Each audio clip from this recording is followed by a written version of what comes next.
Well, it's not technically a derby when Edgeworth take on Broadmeadow, but you'd be forgiven for thinking so based on the drama on and off the pitch over their history.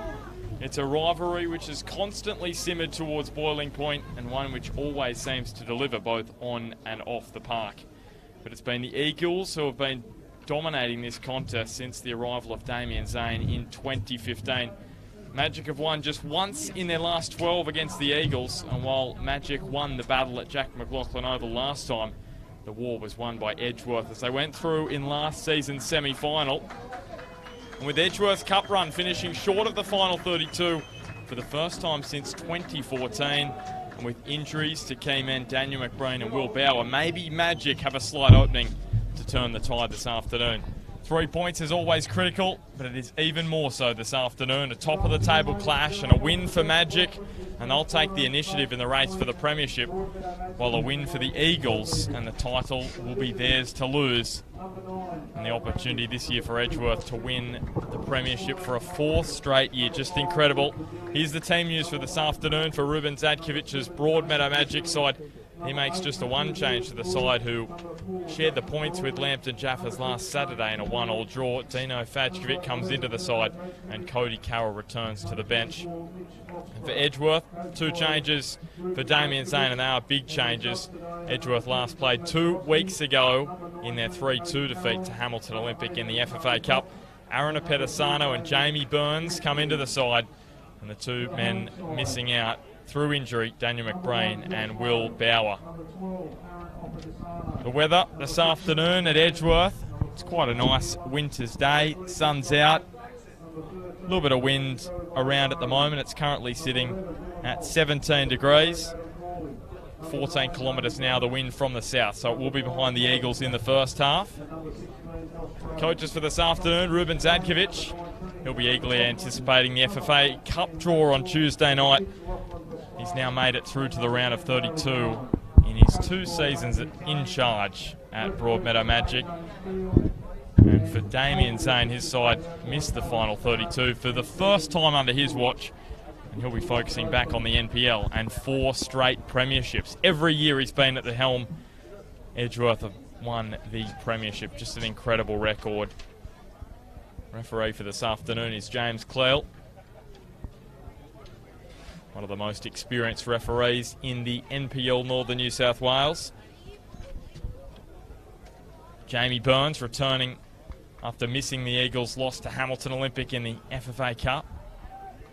And it will be Justin Broadley, former Lakes man, to get us underway.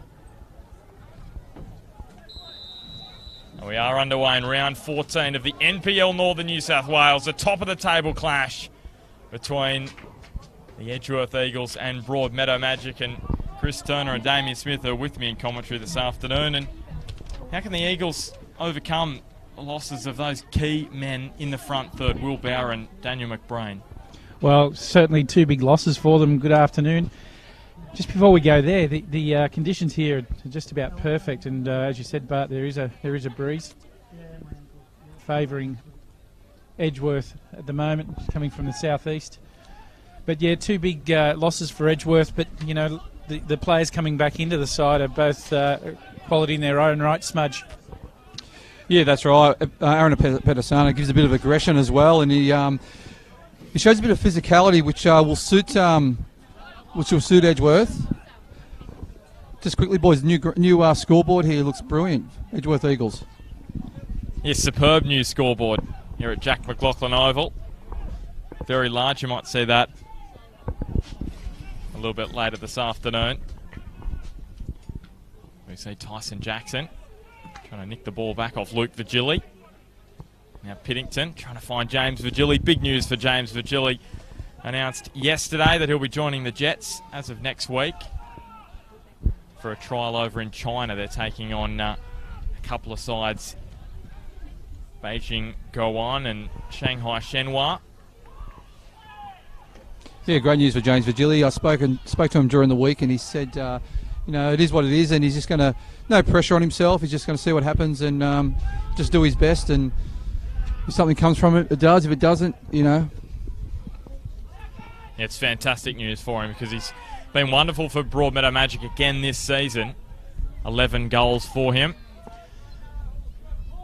Well, really what it does is give him some confidence going in after scoring some goals this season and last, and the year before that, in fact. And so now he's actually in the prime of his life, Smudge, 25 years old. It's not it's like, your Daniel McBreen in 37 or whatever he is, saying that because he's in close proximity. But no, seriously, he's in the prime of his career at 25 years old and still got some in front of him. Yeah, and he's never closed the door on playing A-League again, James Virgili. But, he's got quite a good or great career being a radiographer for HIG, the local Hunter Imaging Group. And I just want to ask you about that, about players having backup plans. And I think you've got to give credit to James Virgili. He had opportunities to leave the Jets, but he wanted to stay in Newcastle and finish his radiography degree. I think credit to him for doing that. It's so important to have a plan B in case of an injury or you're not re-signed. Well, absolutely, because you're not going to play forever, and let's face it, you're a long time out of the game, and I think it's credit to him. My wife's a radiographer, and it's a fantastic career, and a career that's very rewarding in terms of helping people out, and so I think that's brilliant that he's been able to do that. Here's Josh Rose.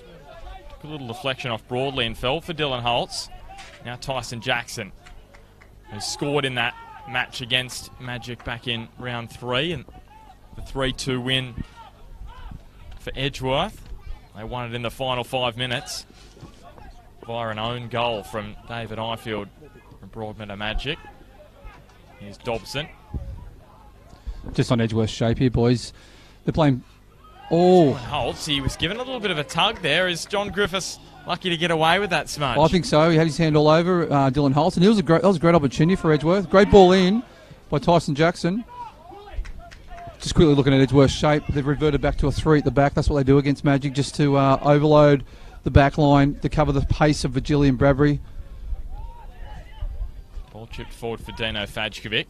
Now tries to find the speedster, Carl Bradbury. Hasn't scored against Edgeworth for a couple of seasons. It was back in 2016, his last goal.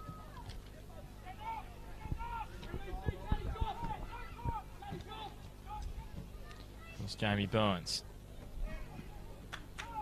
I must say, boys, the ground's looking fantastic considering all the rain we had. It really is, and we've got no Warren Mills here today, but I'll tell you the other thing that's fantastic is this new scoreboard that we've got. And if we get the opportunity at some point, we'd love to be able to see it, maybe when the goal's going up. But full credit to the club in getting all of that together. It does look absolutely awesome. Tyson Jackson with a mazy run here. Luke Virgili just hanging off him. Of course, you remember the last meeting between these two sides here at Jack McLaughlin Oval. It was a special night last year, the second leg of the semi-final series. Magic won 2-1, but Edgeworth went through via the penalty shootout after they won the first leg 1-0. But Dean McBreen right next to us isn't saying it's a special night, mate. I remember he ran from one end of the pitch to the other in celebration for the equaliser that Edgeworth scored that particular night.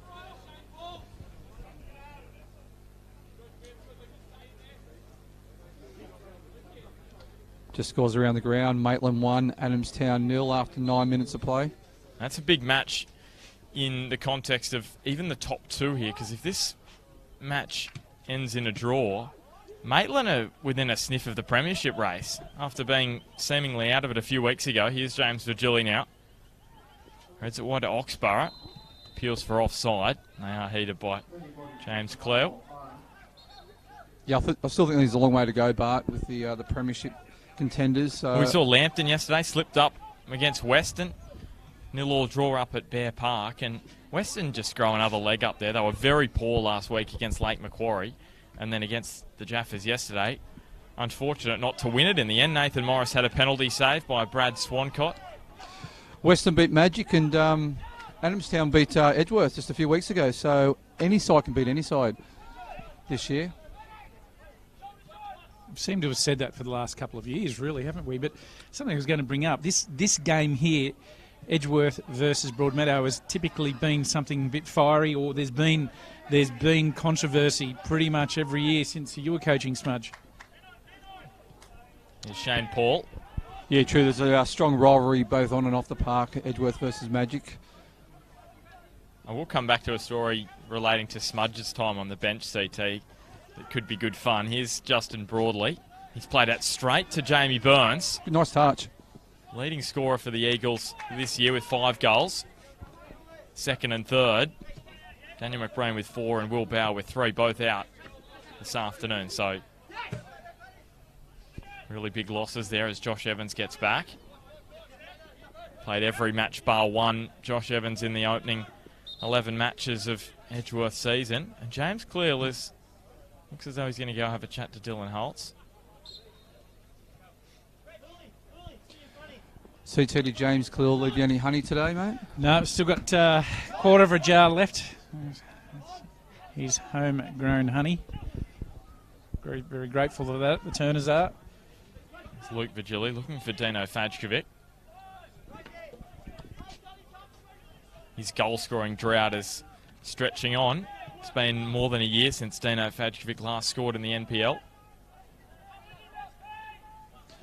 But he's been setting up a few goals for James Vigili and Carl Bradbury in recent weeks. He was superb against Hamilton Olympic in the derby.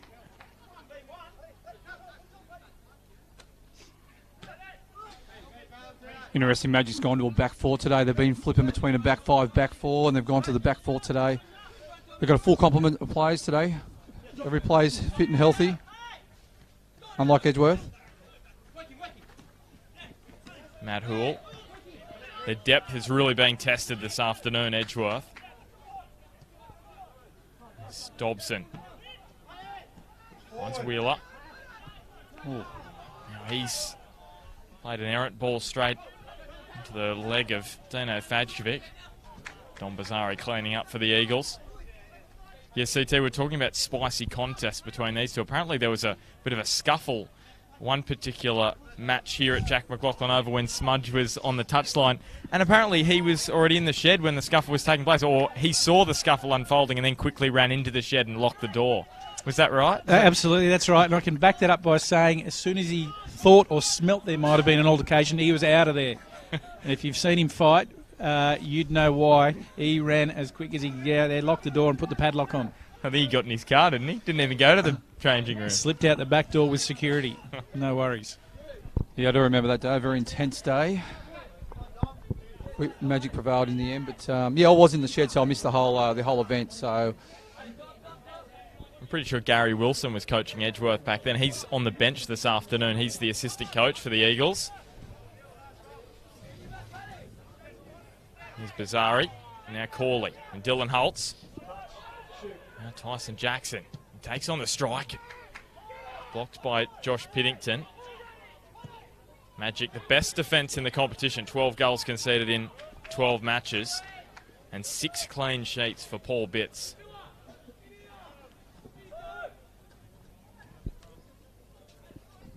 Oh. Free kick for Edgeworth, just on the edge of the box. I think the referee should have allowed advantage to go on. Great ball in by Adam Corley to Jamie Byrne. Well, you heard the crowd, they were very disappointed in that decision. One crowd member in particular. Guy right next to me. Wearing black and red. So Tyson Jackson. And Don Bazari, you would anticipate it would be Jackson. And Bazari is going to leave it. Here he is, Jackson. It's a good ball, but it just evades Dylan Holtz. He's charging through the middle of the box, and Paul Bitts took it comfortably. Magic with a 1-1 draw with Lambton Jaffers in their last start, back in round 13. And Edgeworth's last NPL match was a few weeks ago now. Also against the Jaffers, they had a 1-1 draw. James Vigili takes on Dobson. Tries to find Carl Bradbury and Josh Lowe. Gee, that was a bit awkward for him, and I'm going to say he knew that the goals, he knew where he was, and he wasn't going to knock that back into his goals. Lucky he knew where he was, otherwise it was going for a goal. But yeah, he just wanted to play that safe, I think, just put it out for a corner. 2 clean sheets for Josh Lowe this season in the NPL. That's actually more than Nate Cavalieri was able to keep this season. Just the one for Nate. Has Nate played any games down in Kingston? He has. He's been starting for Kingston City.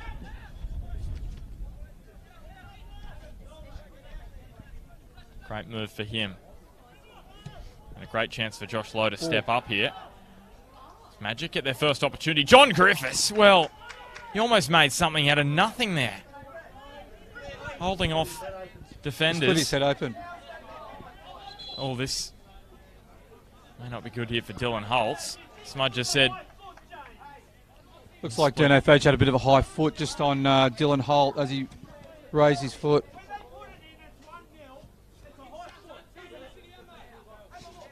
So Damien Zane not happy. Well, just to have a see if we can have a look on the replay. And there it was a high foot. Just on the edge of the box. Our replay's a little fuzzy, so I couldn't pick up the player who committed the foul just on the edge of the box. But it looked like a high foot from the replay.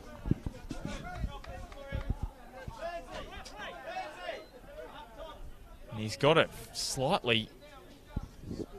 Well, he's got a severe gash on the left side of his head. Dylan Holtz, you can see that. It's being patched up. Yeah, pretty nasty gash.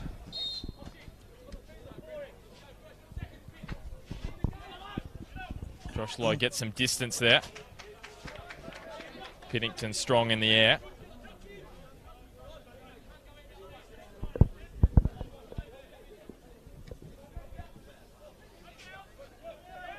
Here's Adam Corley, who before last week's match against Lambton had scored all his NPL goals against Broadmeadow Magic. Pass over hit.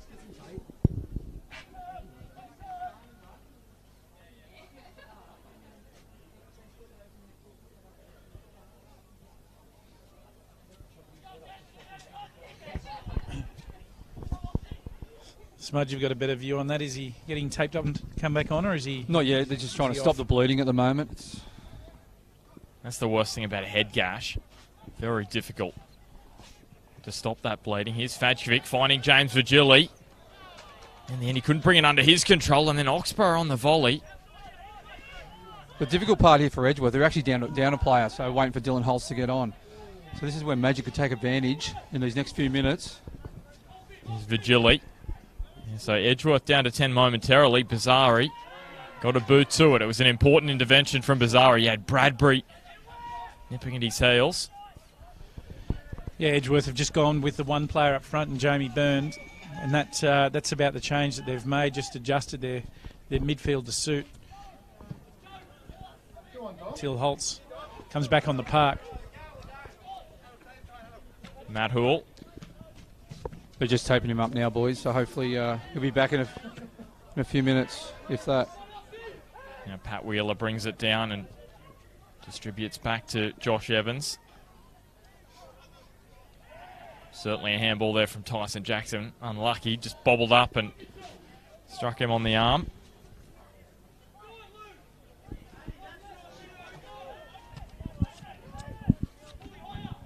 Broadmeadow Magic unbeaten in their last 10 matches. But they've only won once in their last 3. Couple of draws in there. Here's Matt Hoole. Across the face. He absolutely launches that to James Virgili. Plays it back to Shane Paul. Oh. May fall for Broadley. Just got stuck under his boot. And so both these sides coming into this match with just one win in their last 3. But only 2 losses each for the entire season. Oh, play on. There's Adam Corley. Smudge, are you part of the fan? No, that's again. That's again. James Clear could have allowed play to go. Just for a few more seconds to see what happens.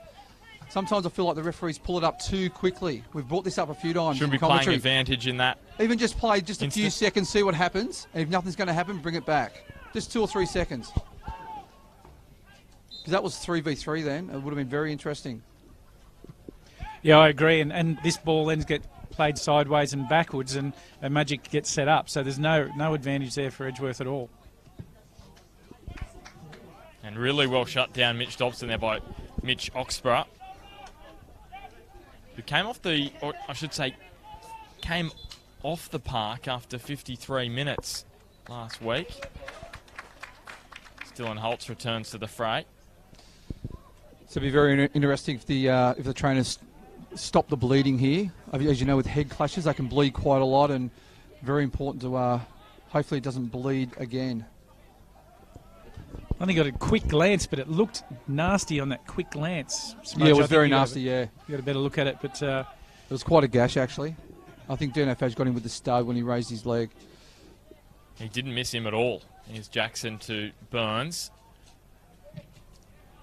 Luke Virgili smothers it well. So I think with Dylan Holtz, if he hits the ball, he needs to be very careful. Any pressure around that head area just might pop the bandage a little bit and cause a bit of bleeding. They can't afford to lose him in the middle of the park. Now Jackson. John Griffiths with the clearance away. Now Josh Rose. Oh. Josh Lowe shanked his clearance, but it's gone straight to Tyson Jackson.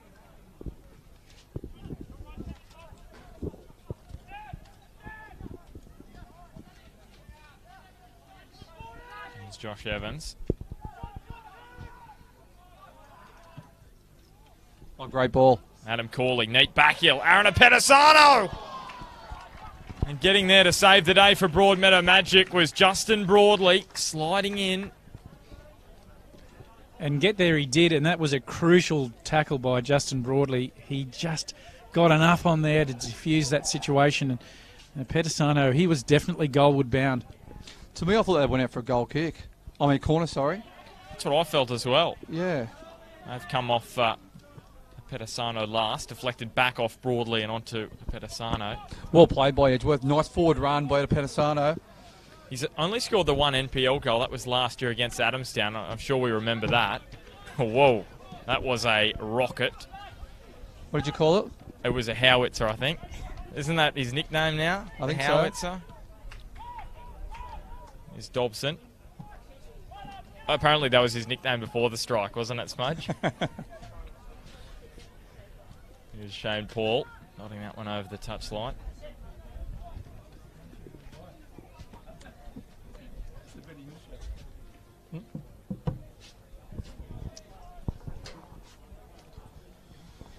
And we've got young Daniel McBreen with us, Bart. We're going to have a quick interview with Daniel McBreen, see how his injury's going and what the future holds for him. It sounds very deep, Smudge, what the future holds. Well, he's only had injured for a week or so. While we're there, Macca, welcome aboard Bar TV. How is your injury? Yeah, look, it's getting there. I just probably needed an extra couple of days to make this game, so I just didn't want to risk it and have the probability that if I played today, I'd be out for another couple of weeks. So should be good, all good to go next week. And yeah, it's tough sitting here watching the boys. I'd rather be out there, but yeah, it's all going well. Yeah, absolutely. And the group, with or without you in it, I mean, obviously we note here in this team how much stronger the group is when you're in it, in the side. But without you, there's a lot of depth here, isn't there?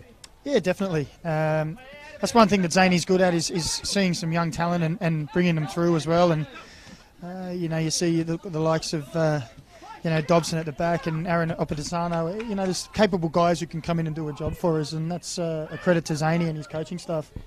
Yeah, we've talked about succession planning with Edgeworth, and it's probably as good as any club going around in terms of not just this wave of players, but the wave that's after it and where the under-18s are at, etc. Yeah, look, you can sit there and talk to Zaney 24 hours straight about the players in the league and the players in the junior ranks that we've got as well. He knows, he coaches the under-9s team as well as the first grade, so he knows everyone from every age group and from every club as well. You sit there talking to him and he'll say, I saw this kid playing an under-12s the other day, it'd be great to get him at the Edgeworth, So he really loves it and he really gets involved and he knows what's out there, so it's, it's a real credit to him. Yeah, and obviously, you've got to have be able to do that sort of research, which he does. Just finally, from me anyway, is Edgeworth are now out of the FFA Cup. Yep.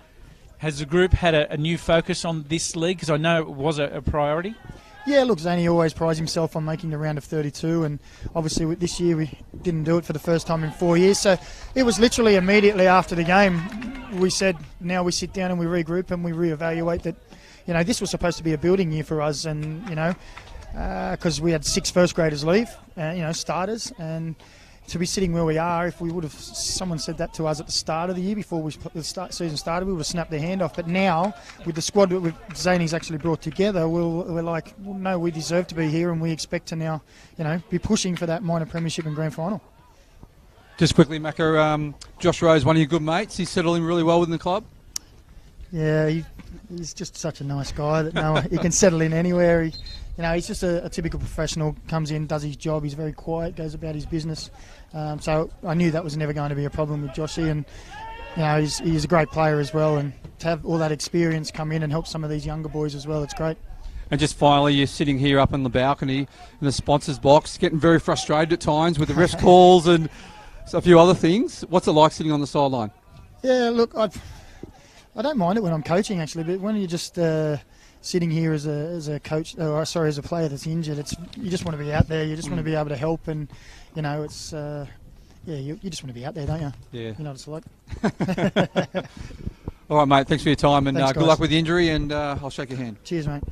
I will say before I go, you all look very good in your slacks and your jumpers. Very, very good. Slacks. As long as we look in sync. Yeah. Stylish, so There's they must a ball be in. slacks. Header from Luke Vigili. Doesn't score too many. Yeah, I thought he was Scored talking in about the- you smudge being slack. Yeah, all right. Well, let's get back to the game. Luke Vigili hasn't scored in the NPL for a couple of years. Scored in the FFA Cup against Adamstown a couple of weeks ago. Shane Paul. Now Bazari. Here's Cal Bradbury. He'll weave his way through the heart of the Edgeworth midfield. Smudge, you're impressed with Aaron Apetesano there, but they're going to give away the free kick in the end, the Eagles. Tell you what, boys, this game is very tight. There's going to be few and far chances in this game. I think it's going to come down to little mistakes, I think. Here's Josh Rose. And we talk about the succession planning from Damien Zane. The experience in this Magic side, on paper, they'd be red-hot favourites to come out here to Jack McLaughlin Oval and claim all 3 points. And it's a credit to Edgeworth that they are a point off top spot. With a game in hand. With such an inexperienced side compared to what they've had on offer the last few seasons. But most of these first graders have had a taste of... most of these players have had a taste of first grade over the years anyway, so he blends them in well, doesn't he, CT? He just sort of introduces them, rotates them a little bit. Especially the younger boys. He does a fabulous job at that, Damien Zane. Well, that's right, and Here's Oxborough trying to nod one over the top to James Vigili. And when it is that player's turn to come into the group, because they may have a couple of times off the bench, it makes a huge difference when they start because they're not overawed by it. And one of them's Adam Corley. He's been superb. He was sort of introduced a few times over the past few years.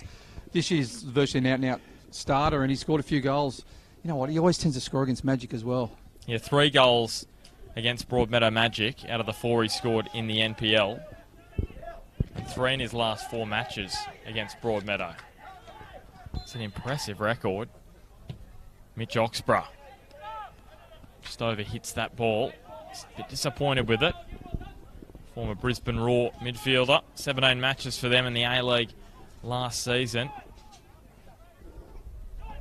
Mitch Dobson pushes forward. Out of Holtz. Just trying to adapt to playing with the head bandage. After that high booty cop from Fadjevic earlier in the match. Broadly. Here's Carl Bradbury. 5 goals in his last 6 matches, Carl Bradbury, but he hasn't had a great record against Edgeworth since 2016. He hasn't scored against the Eagles, and James Vigili, just 2 goals in the last 2 seasons against the Eagles, including one in that round 3 clash. But it's been fairly slim pickings for him, and that one there he puts over the bar. And it's been mainly due to the superb backline of the Eagles. led by Josh Evans, Pat Wheeler.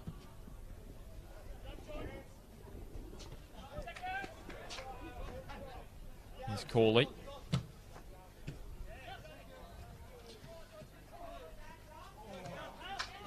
Now Cal Bradbury. Trying to whip it across to Fadcevic. God, he reads the game well, doesn't he, CT Josh Evans? His positional play was just perfect then. I suppose he's playing more the libero role in the back three. Or head clash. It's Corley. Matt Hoole that has hit the deck.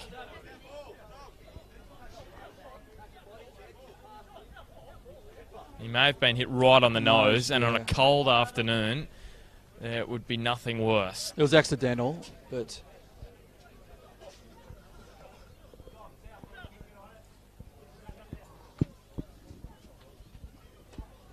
So just over 27 and a half minutes gone in this round 14 top of the table clash in the NPL Northern New South Wales. Edgeworth and Magic at 0-0. Boys, just on Edgeworth, I really like when they play with the back three because that allows Josh Evans to actually push forward in the midfield, overload the midfield because his distribution is spot on.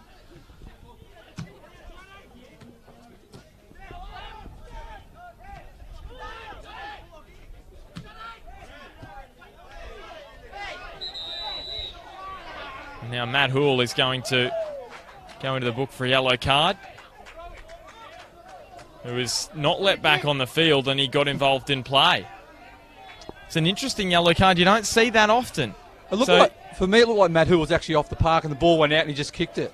So it's a bit of a strange one for me. Now Corley and Griffiths, I should say Corley and Broadley engaging in a bit of push and shove. So the tension's certainly there. So Adam Corley was allowed back on and Matt Hoole was off the park.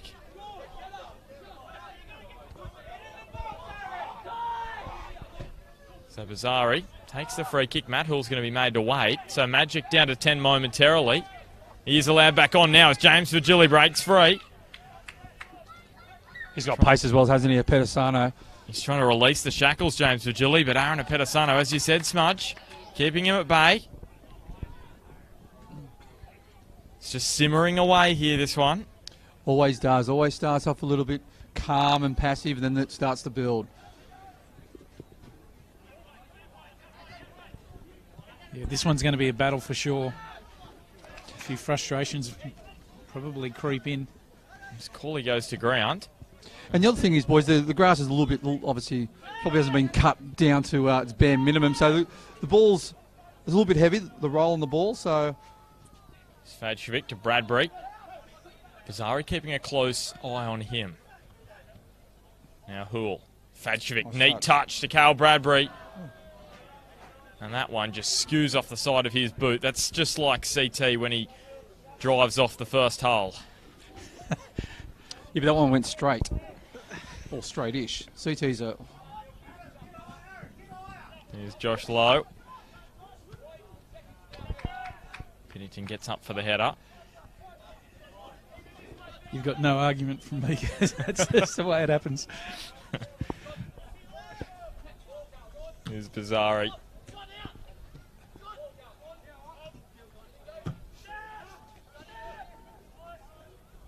Josh Evans pilots this one on the bounce to Jackson. Tries to knock it up and over the top, but Pennington strong in the air. Just that play from Edgeworth was well done. A few passes on the left-hand side, straight into Josh Evans, straight switch of play. Just a pity they couldn't get anything out of it from there. But yeah, good ball movement. It was nice and quick and good change in direction. You can see a real battle here. Both teams just trying to get on top mentally, aren't they? You know, with some possession, getting in behind each other's defences. And at this stage, it kind of hasn't happened for either of them yet. Here's Jackson. Trying to chip that one around Pennington to Jamie Burns, but it just held up in the grass. The tension between those two clubs really stemming from the changing of the guard. Virgili gets the free kick. Magic, the dominant side before 2015 in the NPL and in the NBN State League. And then Edgeworth have really taken over that mantle in the last 3 seasons. I'll tell you something else they've taken over is the Arnett's program. Boys, I've had the pleasure of being out here this morning at this ground watching that unfold, and the numbers that are turning up for the Arnettes, and for those that don't know, is children with special needs, and they do a great job out here, and the kids have so much fun, and there are other groups doing it as well at Lake Macquarie but Maitland as well, with different programs. But look, you know, they do a fantastic job. And also, Smudge, I mentioned to you before, I had the pleasure of going into the under-18s Broadmeadow shed before kick-off today, talking to the guys and their aspirations, and what a good bunch of young men they are, ready, you know, as the next crop of footballers, first graders for Broadmeadow Magic, and stuck around for 5 or 10 minutes to watch them, and there's some handy players in there, Smudge. So you had a big morning, CT. I did, and bumped into Johnny Stojnovsky, who in there with that group, and brother of Tim Stodge, and they're doing a great job, Johnny and the coaching team, as is Gary Borrowdale with the Edgeworth group of the same age. Well, here's another yellow card coming out. Magic fans unimpressed, and Shane Paul into the book. Hey, Bud, just quickly, I know the Hamilton Valentine game was called off today. What about the Charlestown Lake Macquarie? Did that go ahead, or...? We might have a quick scan. Oh, I understood. Yes, it definitely was, because the under-20s score. So that is definitely on. It's just not coming through on flash score, so we'll get you that update. Josh Evans just dinks that one a little too long. So that's Shane Paul and Matt Hoole in the book for Broadmeadow Magic.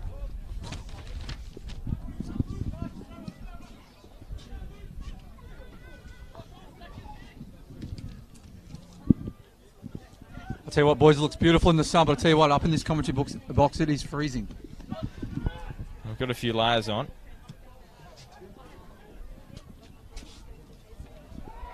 It's Dylan Holtz with a pirouette, and Shane Paul.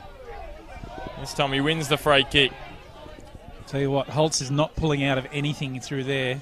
He's got a very large gash to his head, but he's certainly not pulling out, that's for sure. Now, I can tell you that score at Lylecar Oval currently is 1-0 to Lake Macquarie over Charlestown. They have hit a little bit of a rough trot, maybe. They got thumped by Maitland last week, 5-1.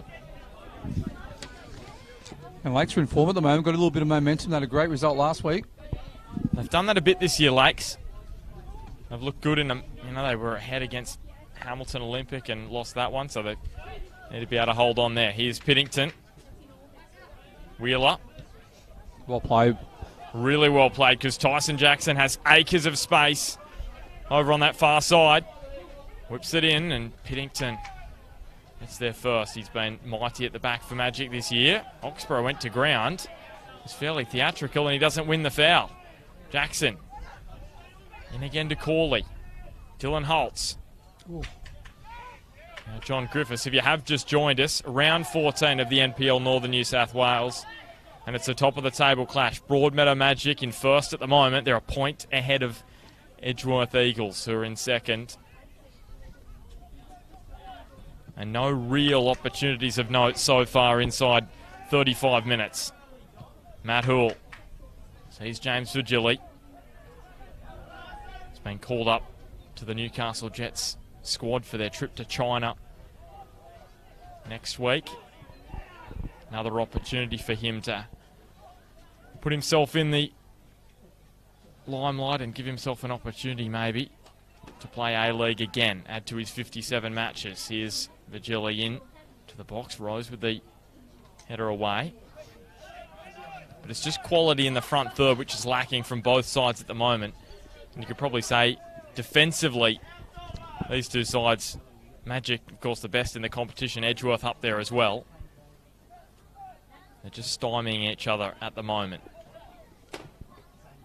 Luke Virgili. Fadjevic was able to hold off Evans. Allowed the run for Virgili, but there's no one at the back post. It was well worked there from Magic. Yeah, it was well worked. Good ball across by Luke Virgili, but you're right, exactly. They're both defensive structures are working a treat at the moment, limiting each other of any sort of real clear-cut chances. Yeah, that's right. And Luke Virgili on that occasion Just under a bit of pressure, but plays the ball, Smudge, where you just expect someone to be there. Sometimes you don't get an opportunity to look. You play the ball. It was a great ball in, but just didn't have anyone on the back of it. And it was a very good forward run by Luke Virgili going forward, and that's what I think both sides need to do. And that's what happened after about 20 minutes with Aaron Pedisano. Played the ball in, made the forward run beyond the back four, had a good opportunity as well, defended by Justin Broadley. Yeah, Aaron Pedisano's chance, which was smothered by Broadley, probably the best of the game so far. John Griffiths had a half chance for Broadmeadow Magic really early on in the match. Tyson Jackson, it's been on the ball a lot in this opening half as he just chips that one looking for Adam Corley. And that's what I mean, so that forward run by Adam Corley, if he had that intent initially, he was in on goal there. That's what they need to do. I think both sides need to look at some players running beyond the back four, beyond the back three. So maybe just be a little more alert. Yeah. Well, when defences are this tight as both ends are, as we've just pointed out, runs from deep work. And coming in at them at speed and running beyond the defence and timing your runs, it works. So that's what you're exactly right, Smudge, but they need to be working on that as Virgili is doing right now.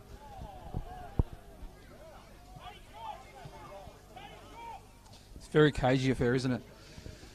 Well, it is, and no one's really taken control just yet. There's been some really tight matches here at Jack McLaughlin between these two last year.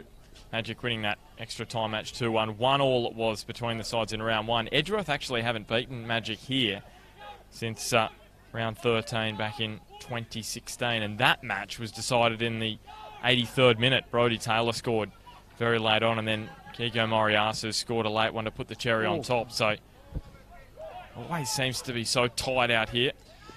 Just looking at Broadmeadow Magic, they're very narrow at the moment. I like to see their wide guys get a little bit wider. Virgili, great touch towards Fajkovic, and it almost unlocked the key to the Edgeworth defence there. Just too many numbers in the centre of the park. There's nowhere to go. They need to play with a little bit more width, I think. Spread their defence, spread Edgeworth's defence. And you could see that before, Smudge. Tyson Jackson has got acres of space over on that right edge. Here's Virgili. Holds off Dobson. Now Broadley. It is a big park, Jack McLaughlin Oval, one of the biggest in the competition. At the moment, play congested over on that far quadrant. I'd like to see Matty Hoole just sort of peel out a little bit as a right fullback. Virgili beats his opposite and come in number. for that sort of ball like there. He certainly has presented himself when the ball's been in the middle of the park, because he's got plenty of room to do that. Oh. Be careful he doesn't get caught out. Ooh. He's been in great form of late, Carl Bradbury. 5 goals in his last 6 in all competitions. Actually, Broadmeadow's leading scorer, if you include the FFA Cup. He scored 13 this year. James Virgili has scored 11 in the NPL. And Tommy Russell, the Broadmeadow Magic physio, is walking up and down the sideline. Well, that's one of the more interesting things. We always say never a dull moment in the NPL Northern New South Wales. Well, there's another clear example there. So Broadmeadow physio walking up and down the sideline without his lanyard on, and James Cleal pretty much said to him, I don't know if you're a civilian or what. Could be a streaker. And we have had streakers here at Jack McLaughlin before, Smudge, so don't be surprised to see one of them.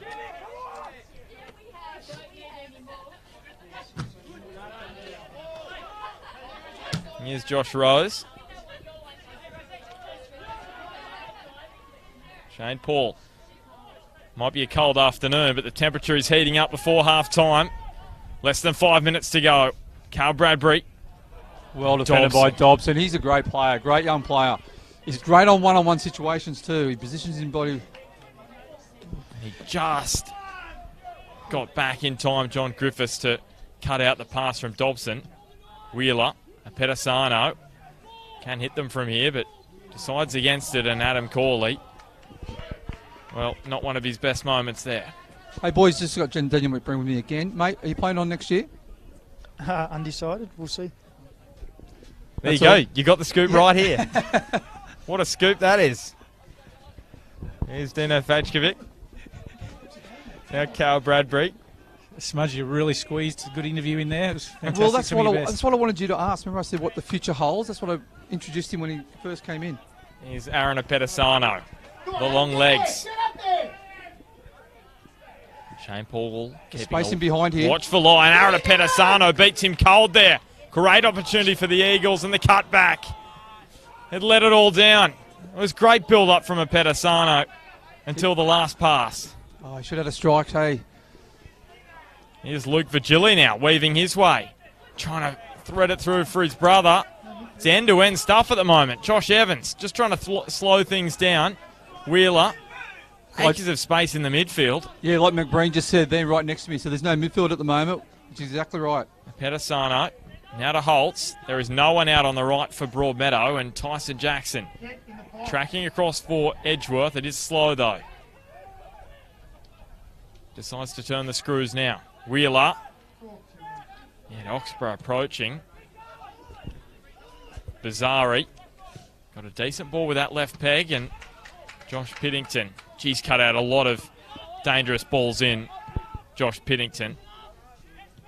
Oh, He great always ball. does, but this afternoon, more so. Here's Bradbury. Oxborough. Now Broadley surging. Fajkovic. Cuts in, and Carl Bradbury just on the edge of the box. Had a little stumble. It's well defended by Edgeworth. Diffused a situation that was potentially dangerous, and now they're on the counter. Oh, Adam Corley, he's able to beat Shane Paul for pace there. Now he's pass again. Goes astray. There's so And much Jamie space in this Burns. game, isn't there? There's plenty of space, but just these passes lacking a little bit of quality at the moment. Here's Jackson. Pedasano, does he have enough time to shoot? Sides for the pass instead. Bradbury. Now Oxborough. Decent ball to Fajkovic. He should run this down. He's got Josh Evans keeping an eye on him, and Fajkovic goes for the strike and comes to naught for Broadmeadow. To me, it looks like neither team's got any shape about them at the moment. It's sort of just all. It's all one been end or rushed. the other. Yeah, exactly. And no build-up. We're looking like there's a missing midfield as they get themselves back into shape here, Smudge. But you're right, there's been some big... Don Bazari, look at big him areas. over on this left side. He's got no one around him. And just with Magic, Carl Bradbury and James Villiers, they just switched sides, probably trying to change it up a little bit. And again, Magic's got no width here. It's so congested in the centre of the park. There's Paul Bitts. Hasn't had too many touches in this first half, the Magic goalkeeper.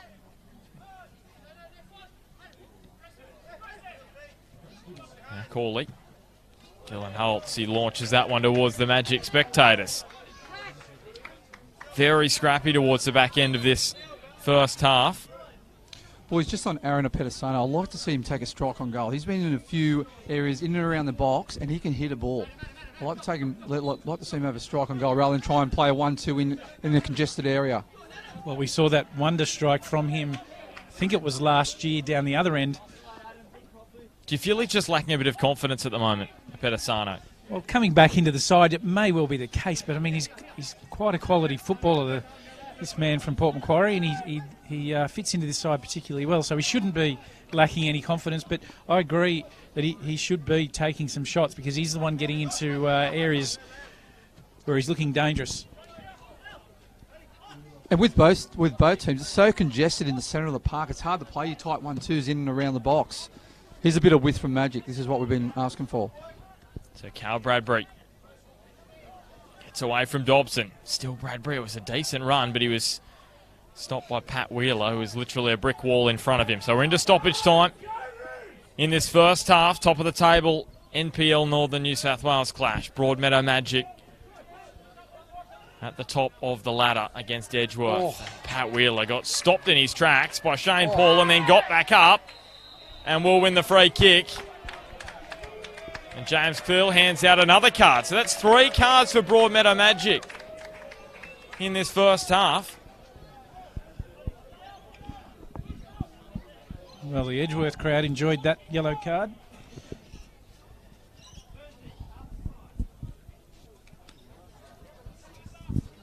This one you'd imagine is too far out to hit. They're over the ball having some discussion, and it's likely they're going to play something in over the top. Probably towards the corner of the 6-yard box at a guess. I'd be very surprised if he has a strike from here. So Corley dinks it. And somehow it's evaded Pat Wheeler. I don't know how he hasn't got a piece of that. Tremendous free kick from Adam Corley. It's exactly where it needed to go, Smudge, and just desperately unlucky there for Edgeworth. Like, get ahead or a touch on that, and it's goalward bound. Yeah, great opportunity for Edgeworth. Poor bits. Now Fatchevic with the nod on. James Cleal has a look at his watch. And that will do us for the opening 45 minutes here at Jack McLaughlin Oval. It was Cajun, it was tight early on. And then in the final 15 minutes, it got a little bit scrappy and end-to-end. Both sides with some chances, but to be honest, it's been lacking in a golden moment for either side to open the scoring. So half-time here at Jack McLaughlin Oval. Edgeworth Eagles 0, Broadmeadow Magic 0. CT, which side goes in the happiest? Look, probably Edgeworth at the moment, but look, to be honest, there's been nothing really in it. Both teams have had a couple of chances. Edgeworth certainly certainly have had the better of them and more clear cut. However, as the overall game would suggest that it's been fairly even and draws a fair result at half time.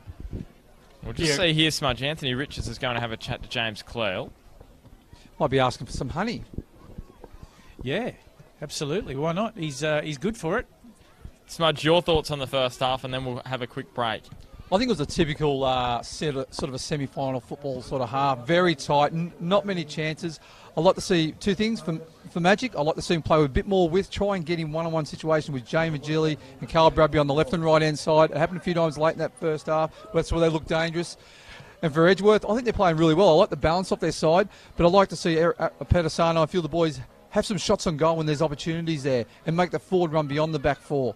Surely John Majorowski deserves to come out there. He scored that wonderful goal against Hamilton Olympic a few weeks ago, or a couple of weeks ago in the FFA Cup, and he's sitting on the bench again. Surely when Magic need a goal, he's the man they've got to go to. Yeah, I think they'll give him a good 25 minutes, I think, today. For me, I think the side looks better balanced with Johnny Majorowski playing at the point because he can come and bring players into play, holds the ball up well, and the other thing is he scores goals. And that's what I think Magic need at the moment. And one more thing about what his game does is he'll drop into the holes behind the defensive line. So what they'll do is he'll drag their back line apart, and then he has the ability to get in behind them then as well. So totally agree with that, Smudge. Well, we'll take a quick break at half time, and we'll be back in 10.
Welcome back to Jack McLaughlin Oval.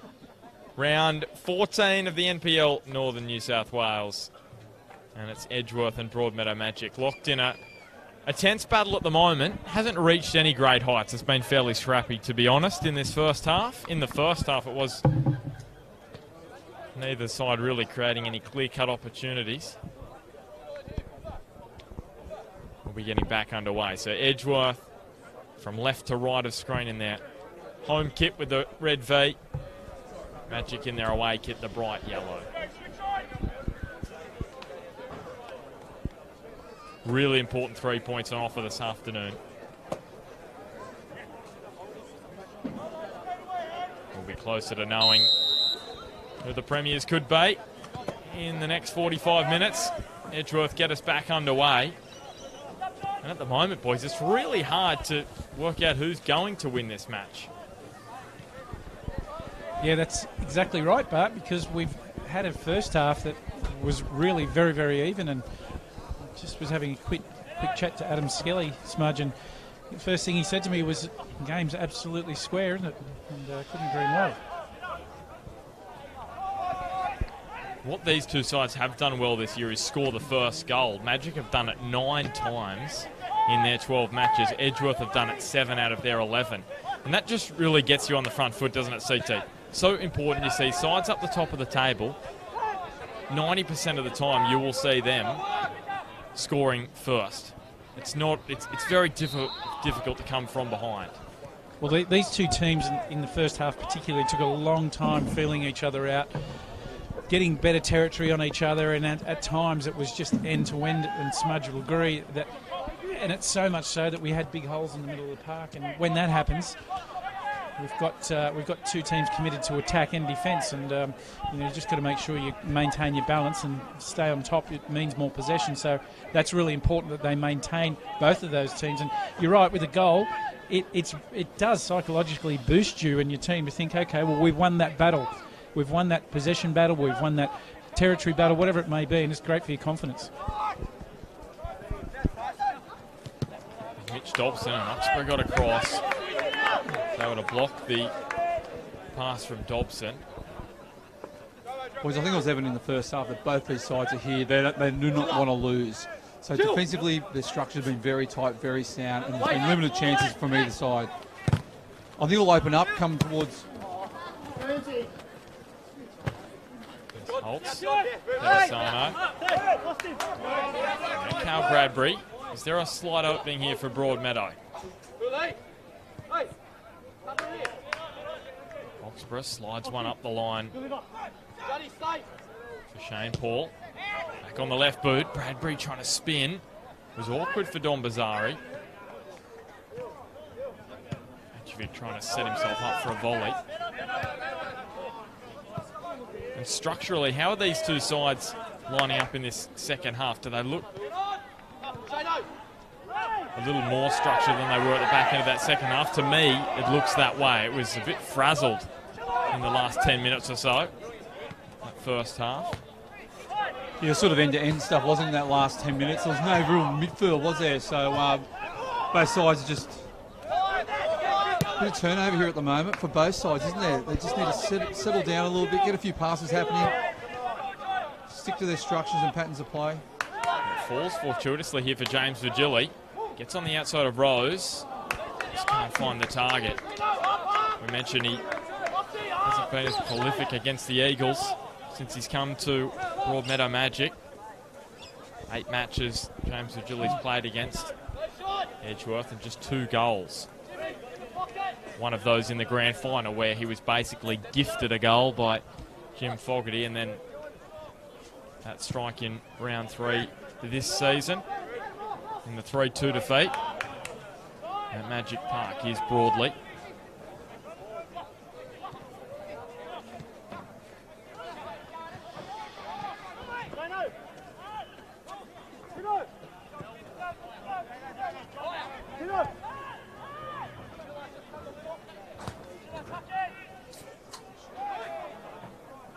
An interception from Pat Wheeler, and Oxborough's hit the deck. Slow to get to his feet, he's all right now. Here's Pat Wheeler. Had a great chance at the end of that first half, Pat Wheeler. Now Tyson Jackson, looking for his second goal against Magic this season. We've passed a couple. Luke Vigili able to close his legs and cut off the passing lane for Jackson, and Dobson again. He's a rock-solid player, isn't he? He's been very impressive, and certainly he's not overawed by this situation. He's in everything defensively.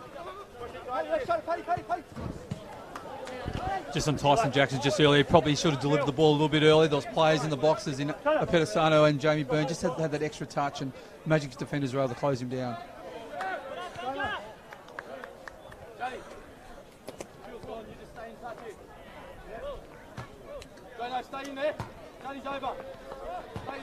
So Magic with an opportunity here if they are good enough.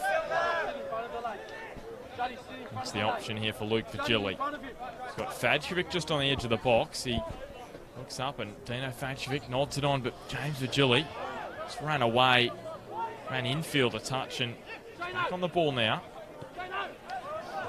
He gives it up, and Pat Wheeler. If they can break quickly here, Edgeworth, there is an opportunity. Dylan Holtz lost his balance. Did he get a bit of a tug from Mitch Oxborough? It looked like it from back play, but and again, the front third from either side hasn't been clinical, hasn't it? Like their options hasn't been probably the correct options, or their passes just haven't stuck, have they, CT? Yeah, a combination of that, and the defence has been exceptionally good at both ends. Also, Jamie Burns up top for Edgeworth. He's just lacking a bit of confidence at the moment as well. He's only scored once in his last 7 matches.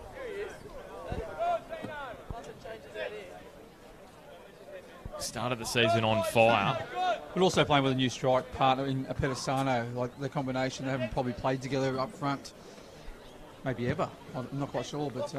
He scored 4 in his first 4 and just 1 in 7 since then in the NPL. He'll want to turn that around this afternoon against Magic. Here he is, Jamie Burns.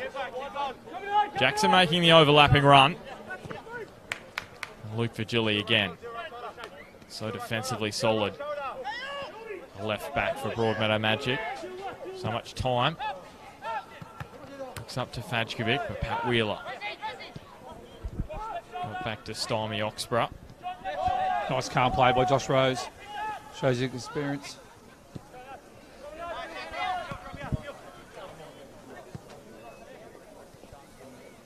It's Bazari.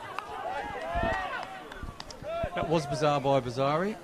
Well, he's shown his goal-scoring prowess this year, John Bazari. Some goals in the FFA Cup and in the NPL.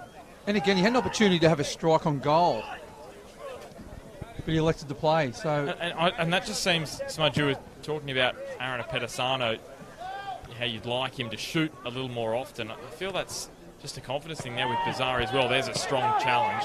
Dispossesses James Vigili very cleanly, and Holtz. Yes, Shane Paul after him, and then another poor final ball. Yeah, it's just that final third for both sides. It's just lacking at the moment, but surprisingly lacking in quality. In the front third, both of these two sides. Piddington gives it away, and Jamie Burns.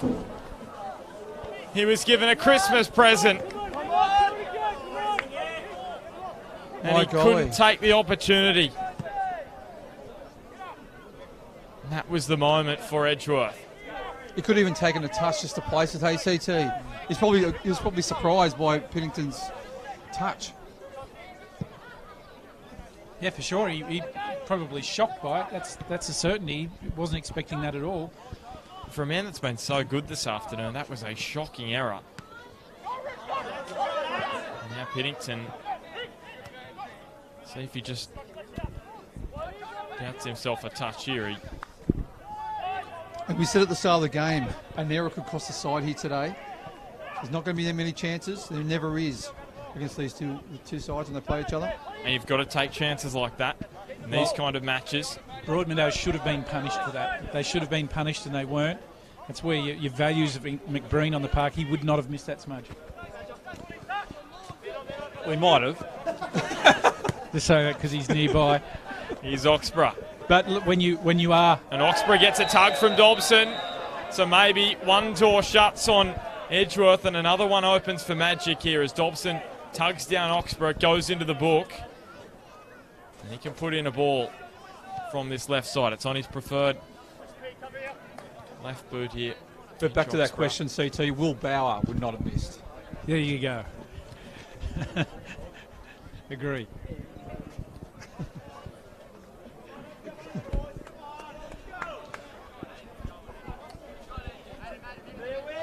It's a very, very dangerous position here for Edgeworth. Oxborough on the ball. He can deliver smudge. He knows exactly where it's going to go. He'll be looking possibly for Piddington. Yeah, Piddington there, and James Virgili's got no one on him. Right at the back post. Piddington rises. Jackson. Oh, it was over the line. A little bit of surprise there from Smudge. He thought, surely not. He's playing it back across the face of goal. Yeah, that was a risky ball, but obviously it was over the byline.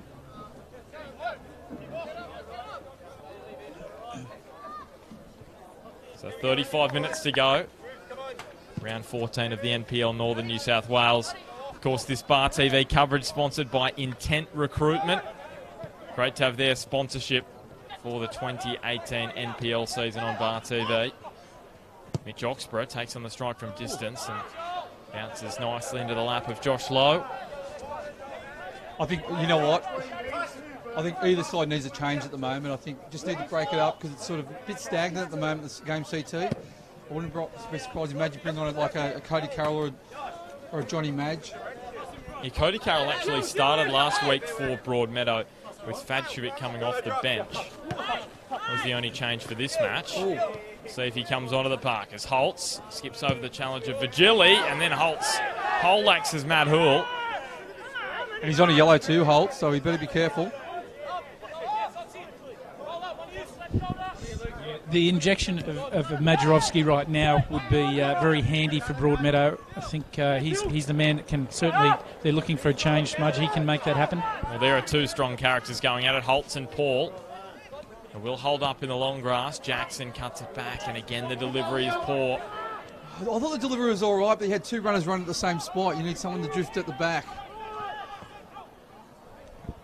And the ball over hit from Broadley.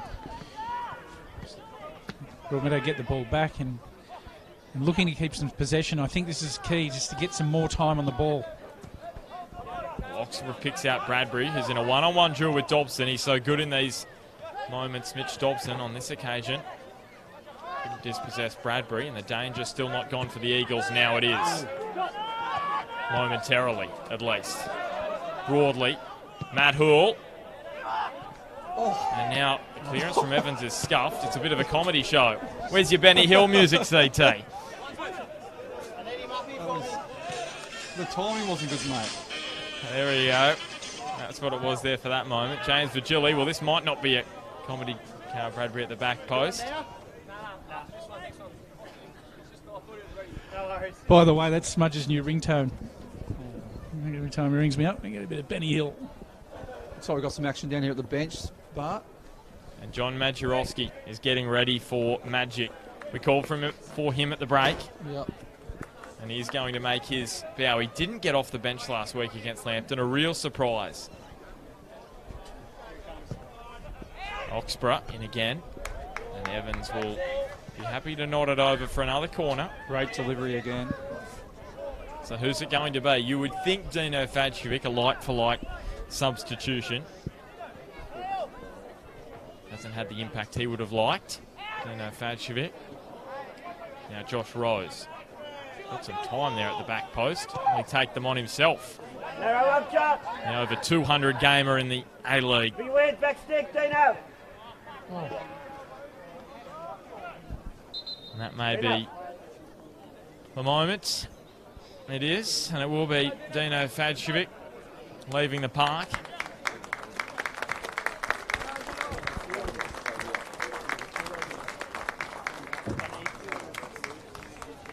Very handy replacement, CT.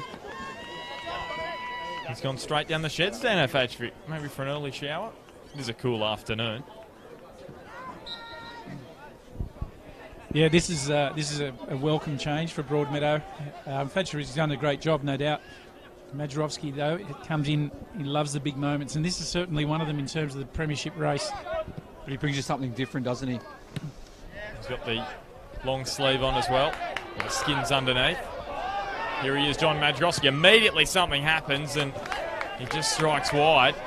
Just looks energised. He looks very fit at the moment. He scored that winner in his last match against Hamilton Olympic in the FFA Cup. What a header that was. Well, instantly on the ball there, he's got options and he had some time, and that's something that Broadmeadow haven't had a lot of. You're right, he does bring something different, Smudge, and that something different is that he can drop in, he can come in a little bit deeper, upset the defence by dragging him out of position. You can hit his feet, he can hold the ball, and he certainly is one that's able to get the passes touched on when you play it into him, so use him as a brick wall, and he can finish. And that, most importantly, I was about to say, he can finish, can't he? Former Newcastle breaker. Golden boot in the old State League in 2010 when he was at Hamilton Olympic.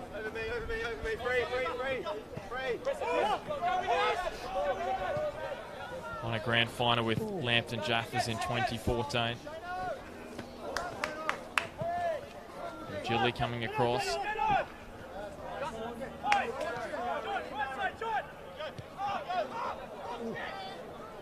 Here's Paul Bitts thumping one up the ground.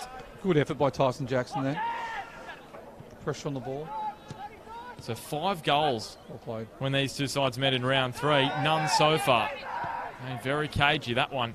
Josh Rose has started this play. That's a great ball. He just couldn't quite pick out Holtz and Pedasano there in the box.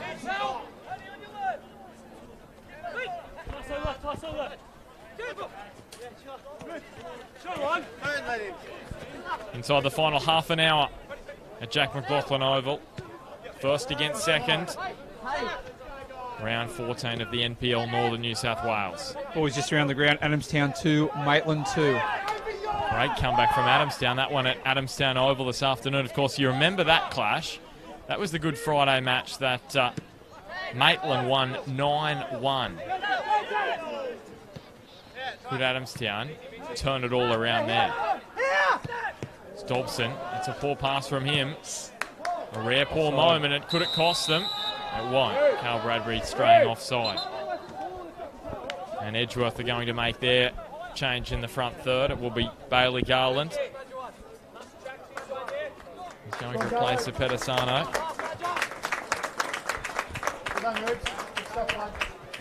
And he'll have plenty of confidence. His last match, he scored the equaliser against Hamilton Olympic in the FFA Cup. Hasn't scored in the NPL though yet. Debuted in round 5 against Western. And the Eagles win here at Jack McLaughlin Oval. Zari to that man Garland. There's Jamie Burns. He's got some pedigree, Bailey Garland. Damien Zane says he's the best young striker in the club. It's a big call, isn't it? Very big call. They've got some good young strikers. Got some good old strikers as well. Hang on. We could say they've got, you know, we're saying... An old striker. You didn't have to bring that up. You could say he's young. CT. Experienced. Didn't mention any names.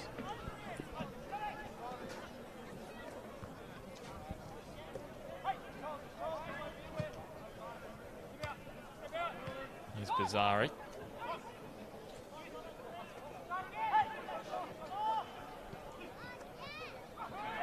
Gilly. Just nick it up and over. Don Bizzari. Up to no avail. Pat Wheeler. The stutter step. And he absolutely launched that one out of a cannon.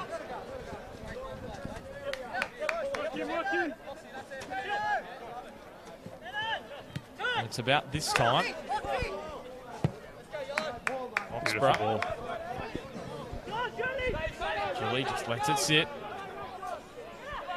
Zari backtracking, and John Madrowski was making that run, but wasn't cut out. And that's what he does. He always lurks in and around the box, not far away from the goal.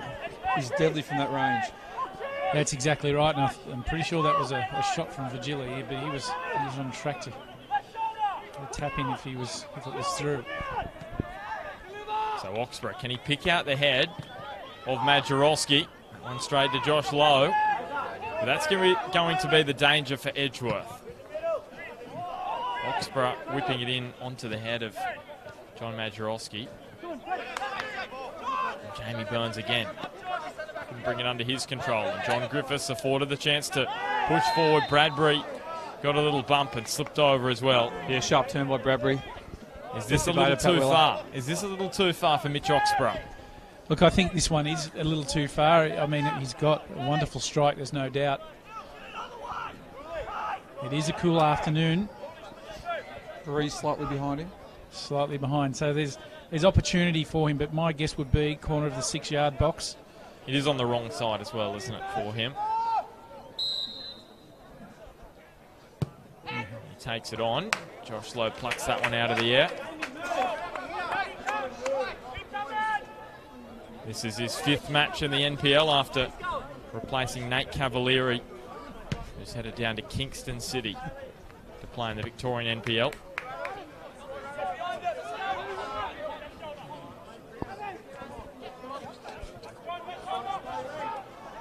Here's Bazari.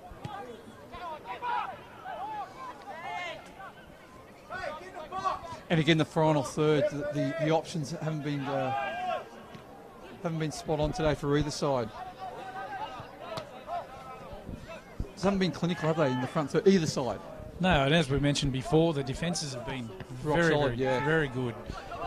However, you're right, Smudge. That's why the inclusion of Majorowski for Broadmeadow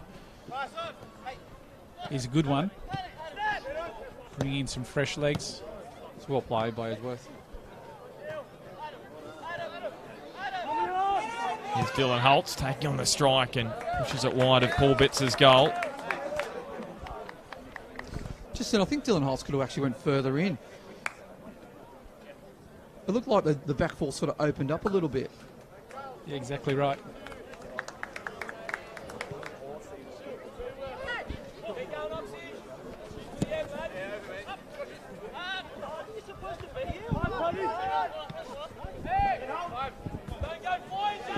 I'm just getting the feeling, boys, the game's slowly starting to open up.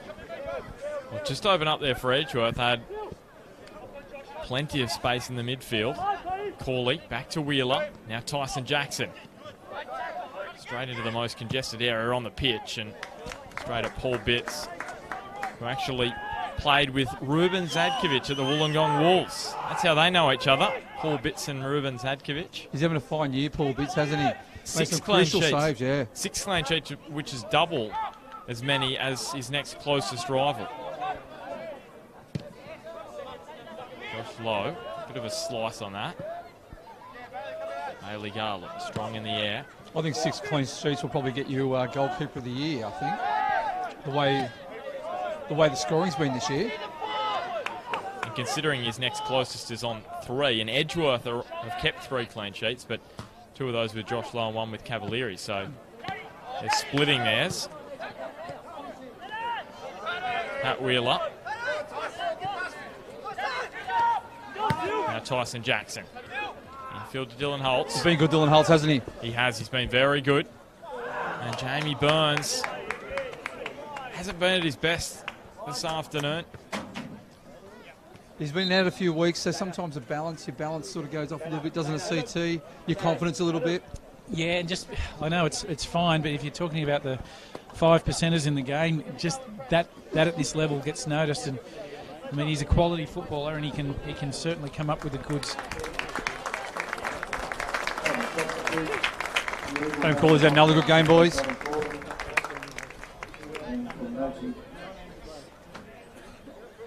So Shane Paul gets his rest and Cody Carroll onto the park. So some young legs for Broadmeadow Magic.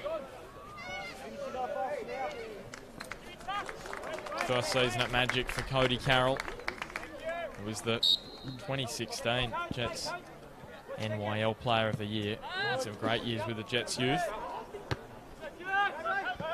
And Bailey Garland, did he handle it? He did.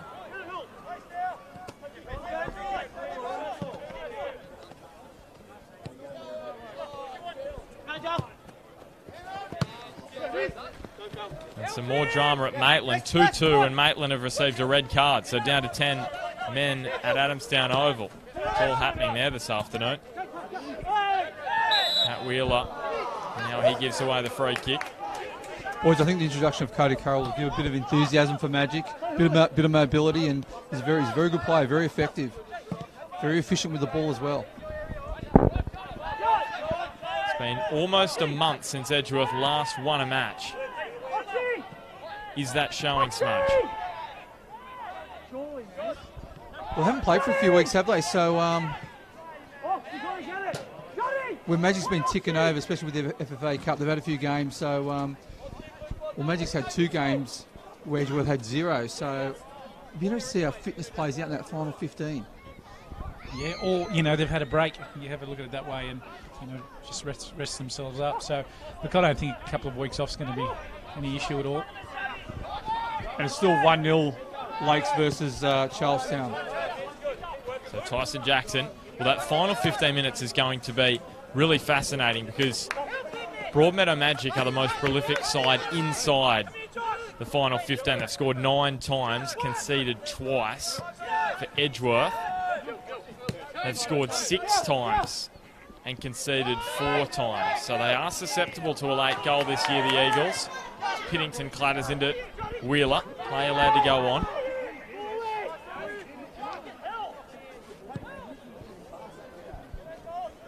Vigili has crossed the line. And boys, we mentioned the scoreboard here, this awesome scoreboard, and the job that Warren Mills and the boys have done in bringing this, or all of the people bringing it together, I should say. And I've just been informed that Warren's actually joining us from Russia at the moment. So I hope you're enjoying yourself over there, Millsy. I think the time's about 7 in the morning, is it? About, or maybe 9 o'clock in the morning, I think, around that. I think they're about 7 hours behind. Yeah, I think he'd be enjoying himself over there. He'd have a terrible time, wouldn't he?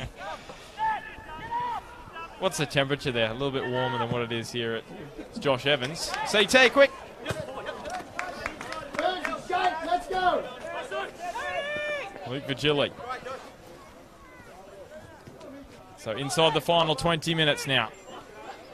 Round 14 of the NPL Northern New South Wales on Bar TV. Brought to you by Intent Recruitment.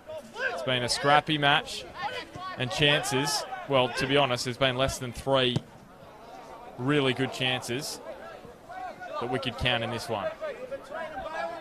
And ball retention's been lacking as well. It's been a scrappy match. It's been a match which has surprisingly lacked in quality for one between Broadmeadow and Edgeworth. Well, I think it's been more a defensive game, hasn't it? So both defences have been rock solid. And we said how important 3 points is in the context of the premiership race. Edgeworth, of course, with a game in hand on Magic. So if they go 2 points clear, could effectively be 5. If they lose this one, it's going to be an uphill battle for them. So both sides, you can see that in their approach. Not wanting to lose instead of wanting to win. As Josh Rose was stopped in his tracks by Matt Houle. Vigili. Can he break the match wide open? He does find space down the far side. Dobson, the nod, nods the ball away, and Majorowski.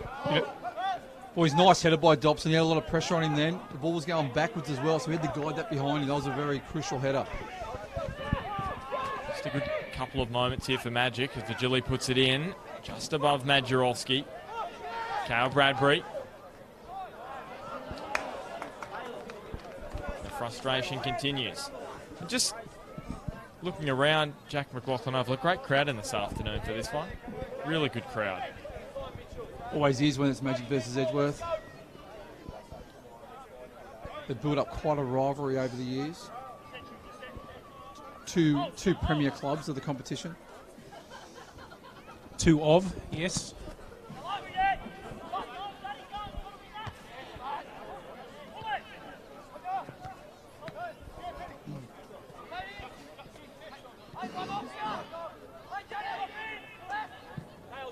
Great ball. We picked out Bailey Garland. He dropped well, Bailey Garland too, in that space, in that pocket. Saw Tyson Jackson along the tarmac. Piddington again. How crucial is that miss, as we see the free kick go the way of Magic. How crucial was that miss by Jamie Burns when Josh Piddington basically teed him up. One-on-one with Paul Bitts, he put it wide. That could really come back to hurt Edgeworth. What Don Bazzari does with James Vigili here, he does it really well. He sort of backtracks and doesn't give any space in behind, so Vigili can't get in behind. And now Bradbury, they fall for him. Half appeals for a penalty. It looks innocuous. Yeah, Bradbury didn't appeal, but he's been busy to this Tyson Jackson, hasn't he? He easily got away from his former teammate at the Jets Youth. Now McLaughlin to Bazzari. Said how good defensively he's been on James Vigili. I think that's a big part of the reason why Vigili struggled to score against Edgeworth of late. Because what he does, he just backtracks. He doesn't leave any space in behind for Vigili to knock the ball and run. He does it really well. And what happens then, Vigili sort of runs into a crowded area and it's nowhere to go. So it's well defended. Yeah, and for the younger players out there watching this game, it's a great way to defend, because what you're going to do is slow him down. And what he does is he gets in behind you at pace, and that's where he's particularly dangerous. Slow him down, and then get a tackle. Here's Houle, Bradbury, and Jarowski. Who'll get there first? It will be Josh Evans. His pass is poor. Straight to Luke Vigili. May open for Cale Bradbury. Dobson's there. Will be a corner kick. Eagles fans roaring with disapproval there.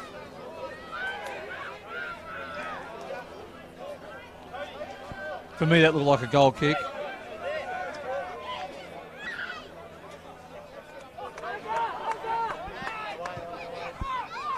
So Oxborough short with the corner. Cody Carroll, deadly from the dead ball this year. Now Pennington. Now Vigili sits for him on the volley. Couldn't keep it down. That would have been a special way to end what's been an incredible week for James Vigili. Really need to get over the top of that ball and just get it on the target. On that occasion, just couldn't quite do it, but it is a difficult thing to on the ball to keep over it, Smudge, especially when you've got players running at you. And you've got to get it some air time, clear the bodies. And probably the sun was in his eyes a little bit as well. Not making any excuses for him. Not at all, but they are more difficult than they appear in that situation. Quality player, Vigili.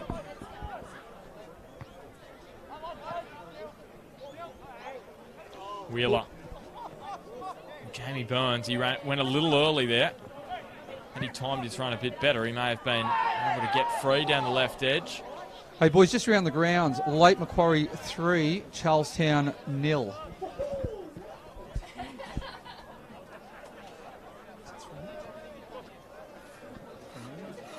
That's 3, Smudge. Your eyes are not deceiving you. And Nick Webb's re-signing looks to be paying dividends. And to be honest, there were a few people going, well, he's won 3 matches out of 12, but Lakes have deserved a lot more than that this year. They've played some really good football. They've beat him nearly every single match. And like we said, they're going to pick up a lot of points in the back end of the season, like they're doing now today. Tyson Jackson.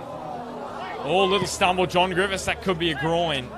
He's feeling for it. Just fell awkwardly. It's ginger for John Griffiths. See if he can run it out. Justin Broadley, as he always does, got through a mountain of work in the middle of the park. James Vigili skips past a couple and then ran into a brick wall. It was Josh Evans who stopped him in his tracks. Well defended, Josh Evans, wasn't it? Tyson Jackson avoids the attempted clip from Oxborough. And all of a sudden the match has come alive. Garland. McLaughlin dinks it in. Garland scored the equaliser against Olympic in the Cup. Couldn't quite find the winner there, but he wasn't far off. Yeah, very good opportunity for Garland. Now, hang on a second. I've just got a message from Declan Payne, who's the NPL Northern New South Wales correspondent. It's 9 versus 10 at Adamstown. Chris Fayes and Ryan Clark both sent off for Maitland, and Ben Kelly's been sent off for Adamstown. And James Vigili almost free, so Adamstown have had a keeper sent off. I thought that was their problem from a couple of years ago. Seems to be happening again to them. Is it still 2-2? as it stands, 2-2. This game is really starting to open up. Tyson Jackson. Great foot in there from Vigili. Crucial. Bradbury.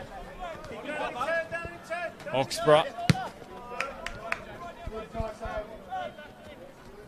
Look at Luke Vigili just beat Tyson Jackson there with guile. Edgeworth's back three. He's just getting a little bit deeper. There's more space in midfield. He's feeling it. Luke Vigili. A little fatigue there. And Matt Jurowski's been kept fairly quiet since he's come onto the park. And up against Josh Evans, it's a tough task for him. Gives away a little bit in height there. Burns. All ball from Jamie Burns. Now, Burnsy, come on, drop back. Tony, stay. Tony, go. Go back, be aware. There's Vigili. Carroll. Got two men coming across in Wheeler and Holtz. Piddington.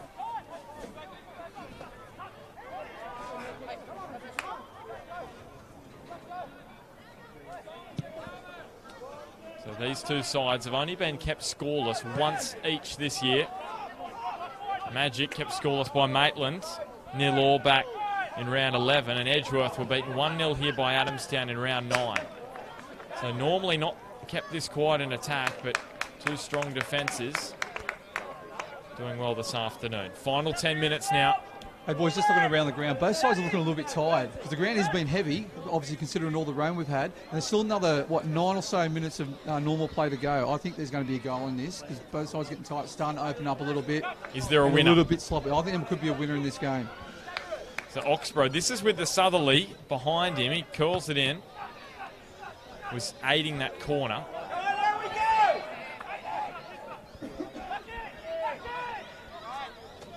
There's Oxborough swinging this one in. Majorowski. And Lowe was able to just tip it around the post.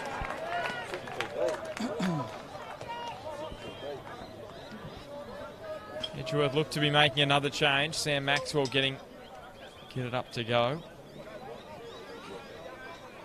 Very good save from Josh Lowe to keep John Majorowski at bay. He only needs a couple of chances. A little sniff. Here it is, whipped in. Cody Carroll. And now Luke Vigili doesn't score many. Great turn by Luke Vigili and strike. Good save by Josh Lowe.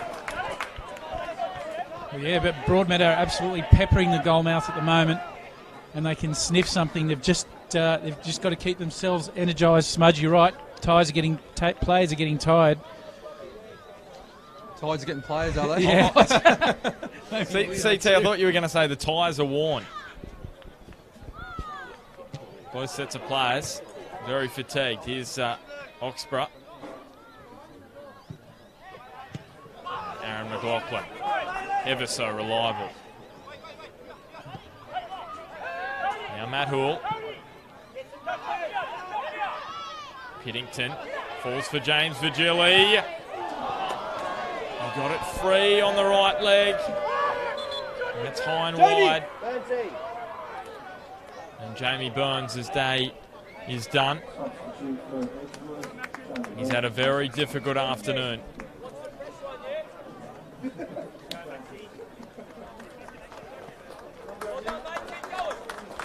He got himself about, but Burns, he was Jamie Burns. He was quite a pest for the Magic defence, wasn't he? Well, a few things didn't go his way, but sure is. I mean, positionally, he's probably just feeling his way a little bit at the moment, but he's definitely going to cause problems. He's athletic, he's quick, very, very strong. He did have that great opportunity just to for Edgeworth, but yeah, good game overall. So Sam Maxwell out there, and he's been pushed up top, which is interesting. He's primarily been playing in defence. Almost going to give the game away a few years ago, but Damien Zane encouraged him to stay at the Eagles. Great ball. And now Bailey Garland.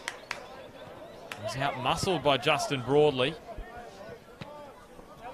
That's come off the head of Bazari. And boys, you can see how heavy the ground is. A lot of players have been slipping, especially in the last half hour. So I think fatigue will sort of set in, or starting to set in now, especially with 5 to go. That is a strong tackle from Bazari on Oxborough. Now McLaughlin. Bits is off his line. Sam Maxwell Bits is off his line. And Piddington gets back and cleans up for Broadmeadow Magic.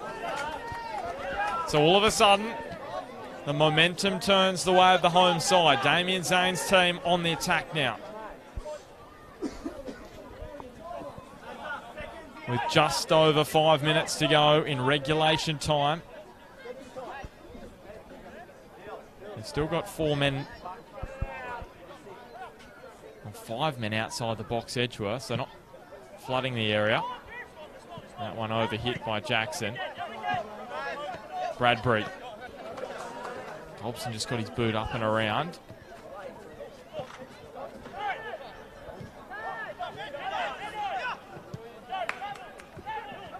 So Matt Hoole, can he exploit the space? Bradbury.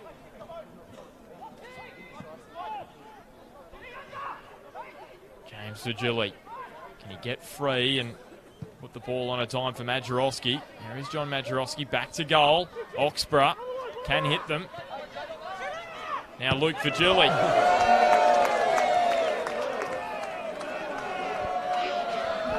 And the Edgeworth fans tell the story there.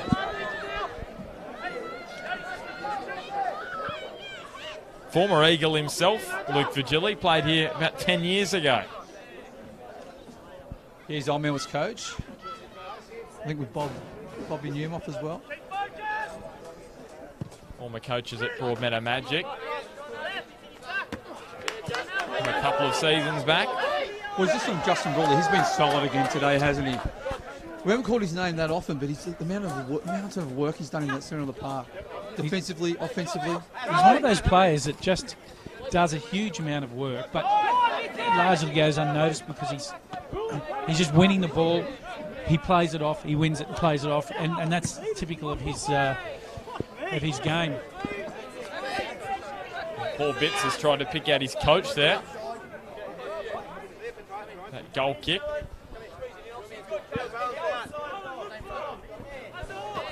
Better bang down that end of the ground for Magic. Here is Broadley, the man you were just talking about. Outside of the boot, Oxbury has to get it over that right-hand edge. And just on that, Pat Wheel has been exactly the same sort of play for Edgeworth as well. Tireless work in the centre of the park. Just does everything nice and simple. There's Broadley again. Bradbury. Oxborough. Julie's got a little bit of a chase on his hands. Nat Hoole curling it. Bradbury with a diving header just beyond him. Tremendous ball by Matt Hill, wasn't it? It really was. I was thinking at the time, maybe take a touch, but he's just put it on a dime.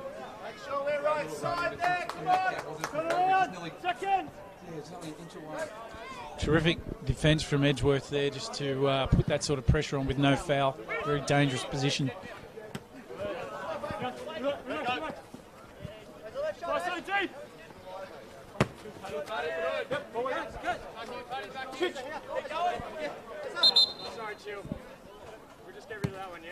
Got a second ball on the field.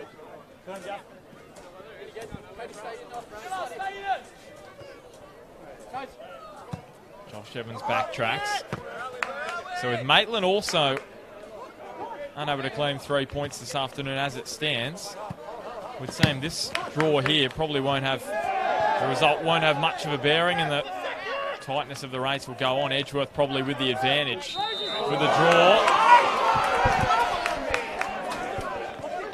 Game's not over yet, Bart. Now, if you just missed Smudge there, he was trying to say something, but he forgot to turn his mic on. Now, we all make those mistakes. Unfortunately, some of us have made those mistakes in the past, so Smudge has rectified that, so you can hear him now. This one is within range. Well, we've seen it from Cody Carroll before. Scorebun against Adamstown. At Adamstown Oval in the cup against Wallsend. He decides to find the back post. It falls for Piddington. Now Bradbury. And a chance to break here for the Eagles with less than 60 seconds of time to play. No whistle from James Cleal. As Maxwell was bumped to ground, here's Broadley. And Josh Lowe got a little bump. Does win the free kick.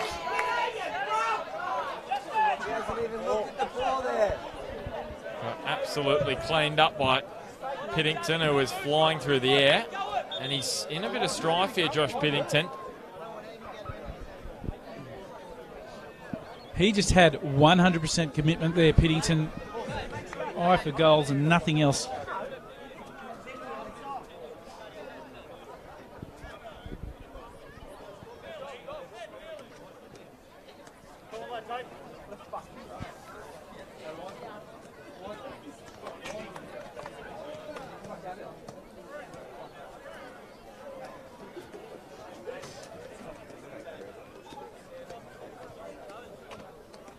He's not one to go down easily, Josh Piddington. Just see on the replay here, ball delivered from Broadley. And Piddington, absolute body on the line there, and looks like he may have taken into his head, but it's hard to see from this angle. And as Smudge just said, he's not the player that will go down unless he is genuinely hurt. This is not good news for Piddington in the first glance.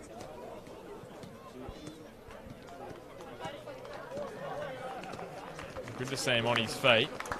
Holding his head. So final change for Broadmeadow Magic. Piddington's day is done, and David Ifield heads out there.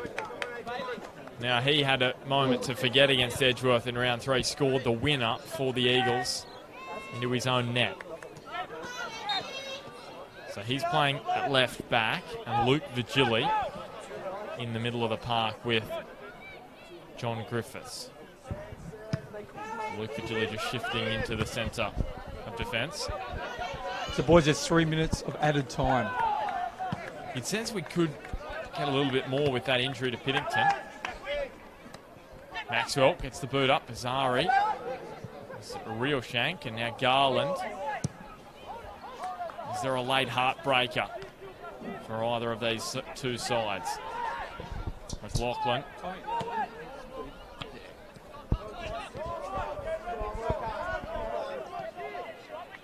Vigili. Oh, great tackle from Josh Rose there. Dispossessing Vigili and then allowing Edgeworth to push forward. Wheeler.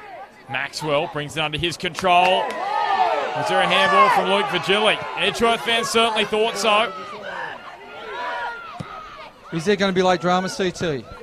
To be fair, I think a draw is a probably fair result, but is there late drama? It could Here's be. Bradbury. Here's the overlapping run from Ifield. He got barreled over. Kale Bradbury. Been around it long enough as well, Smudge. A pair of us know that it's not over until that whistle's gone. Especially Magic versus Edgeworth. There's so many late dramas in the past. Oxborough, he can put it on a dime. Can he do so here? Josh Lowe, AFL style. Got up and brought it into his control. Great take from the young man. And boys, you can feel the tension in the crowd, can't you? Oh, the crowd are enjoying themselves, that's for sure. There's a lot of energy about it. So Sam Maxwell tried to play it back to Garland. Hoole got in the way. Now it is with Bailey Garland. Pat Wheeler. And Dylan Holtz. Some tired legs, isn't there? Well, it's been a scrappy affair, and there was another example of that. John Griffiths. So we are beyond the 3 minutes of stoppage time. As Garland is after that one. All bits.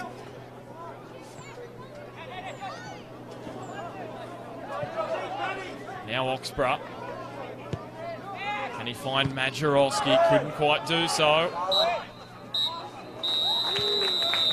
And it will be advantage Edgeworth in the race for the premiership. They've got a match in hand on Broadmeadow Magic. They'll sit a point behind Broadmeadow after this round. And Magic's wait for a win in the regular season here at Jack McLaughlin Oval will go on for another season. They haven't won here in the normal league campaign since 2015 in round 3. Another tight clash between the Eagles and Broadmeadow Magic. Scrappy and this afternoon, to be honest, not high in quality. But both sides will take a point and move on. Full time at Jack McLaughlin Oval. Edgeworth Eagles 0, Broadmeadow Magic 0. But you mentioned that the game wasn't high in quality. It was high in quality. It was high in quality defensively, wasn't it, CT? Both sides. Sorry, my mic's not working. Both sides were, like, their defensive structures were down pat. There was limited chances. Jamie Burns had a great opportunity to make it 1-0 in the second half, didn't he? When Josh Pennington actually played him the ball. But for me, I think it was a fair result, a draw. It was like a semi-final contest. Both sides were in each other's face. It was quite, it was quite physical. And yeah, I think a draw was a fair result. You often notice in games like this where you've got two quality sides together, and we were saying that the actual game itself was a little bit poor in quality. It's just because the teams are nullifying each other out, and when that happens, it means a lot of turnover. It means there's not so much possession. It doesn't look as pretty. So, all in all, a draw is a fair result, but I do think that the two quality sides coming together has made it look a scrappier game than what it actually is. I think it's more of a case of them being nullified out. But well, next week, Edgeworth Eagles. Edgeworth Eagles next week taking on the Jets Youth. Saturday 2:30 here at Jack McLaughlin Oval. And Broadmeadow Magic, they play Western next Sunday at 2:30 p.m. And I did find that funny, Smudge. You just cracked a joke to Ben Smith, who a couple of years ago in the FFA Cup, Edgeworth played Melbourne City, as you'd know, back in 2015 it was. And Aaron Moy scored 2 wonderful free kicks. Ben Smith was in goals, and of course we know where Aaron Moy is now. And Ben Smith just said that kick-started his career. that free kick started Aaron Moy's career. So he kick-started Aaron Moy's career. So whenever I see Ben Smith, I always say, mate, are you the goalkeeper? Of course, Aaron Moy now with Huddersfield as well in the EPL, so just incredible. CT, next week, it's another big week in the NPL. We've got the show on Thursday, and it's just so even. This year, more than any other we've covered. I feel last year there was a gap between the top sides and the bottom sides. This year, you look at the table, you've got Magic up the top on 24, and you've got now Lakes, who are on 12 points in 10th spot. Just so compact at the moment. Well, let's look at Lakes as a perfect example of that, where they've been in pretty much every game, as Smudge mentioned earlier. I totally agree with that. Got the potential to punish teams, and every week we've seen them play, they're certainly in that vein. So, whether it's them, whether it's Valentine sitting at the bottom of the table, Smudge, they're a group that in and around it. Also with Adamstown's another classic example, and Hamilton Olympic is another fine example, who are currently sitting, outside of the top 4, but I personally expect them to be in the 4, come semi-final time. Hamilton Olympic. I think, they'll be licking their lips after results over the weekend. But look at Adamstown. Adamstown deserves something more than what they got out of Hamilton last week. And they had a 2-2 draw against Maitland today. So they're sniffing around the top 4 as well. They're only, 5 points out. So, it's going to be very interesting. And the thing is, any side can beat any side. I would say Hamilton Olympic are the most informed side in the competition at the moment after watching that this afternoon. They've been in red-hot form lately. I know they lost to Magic in the FFA Cup.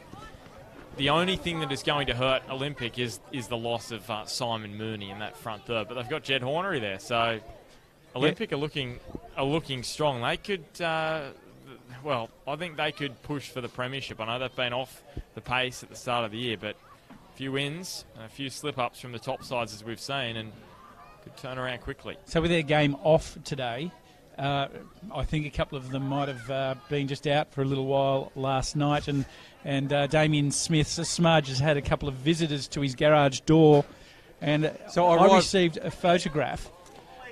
I received a photograph last night with 2 Hamilton Olympic players at Smudge's house putting Hamilton Olympic stickers on his driveway door. So, Bart, as you know, I live in town somewhere, near a pub somewhere, and obviously they were celebrating at the pub. So I drive home Celebrating today. what? Oh, What were they just having celebrating? the weekend off. So I drive home today, and on my garage door, there's 2 Hamilton Olympic stickers. And CT showed me a photo of some of the boys in front of my Garage door. last night. And the reason why one of them knows I live there because he done my tiling in my bathroom. So very interesting. Yeah. And we'll have to get him back. Well, I think we know who that Tyler is. I'm not going to mention any names, but I think we know. And a very good tiler. I won't mention any names, Kyle Hodges. He's a wonderful tiler, and he's going to do some work at our house as well. Now, so Paul doesn't have to listen to this absolute drivel so he can pack all the gear up. I think we better go. Let everyone go. We'll catch you on Thursday night. Finishes here this afternoon at Jack McLaughlin Oval. It was tight. It was a match that you probably wouldn't want to watch back again, just for a tip. And it finishes 0-0 at Jack McLaughlin Oval between the Eagles and Broadmeadow Magic.